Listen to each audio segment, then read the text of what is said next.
Well, it's great to introduce Australian Foreign Affairs, Issue 4, Defending Australia.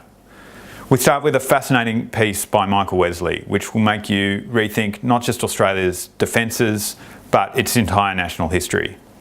He argues that Australia has long been a strategic backwater, that it's been blissfully hard to attack and far away from global conflicts.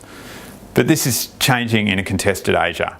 As he says, Australia's real estate is spiking fast, and this is changing Australia's traditional approaches to its defence. We have a great piece by Patrick Walters looking at Australia's intelligence agencies and its spies and how they are coping with new threats such as China's foreign interference and cyber threats.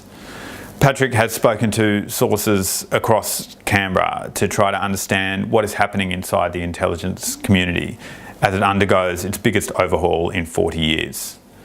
John Birmingham has a riveting piece looking at Australia's defence hardware. What does Australia have and what does it need? He says Australia is undergoing a big change as it is no longer looking to just defend its air-sea gap and its immediate borders, but is looking at a more far-reaching military.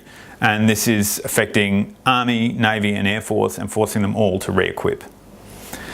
There is a brilliant essay by Stefan Fruehling asking the question whether Australia could ever acquire nuclear weapons. Stefan argues that Australia will never try to develop nuclear weapons that could destroy entire cities or weapons of mass destruction, but could look at acquiring more limited nuclear weapons that could form part of its conventional defences.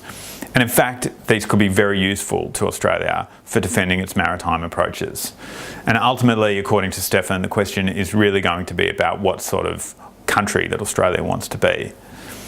And in our review section, we have some great reviews looking at India's rising inequality, at the Philippines under Rodrigo Duterte, and a piece by the New York Times bureau chief in China, Jane Perlez, looking at Xi Jinping's mindset. So it's great to introduce to you Australian Foreign Affairs, Issue 4, Defending Australia.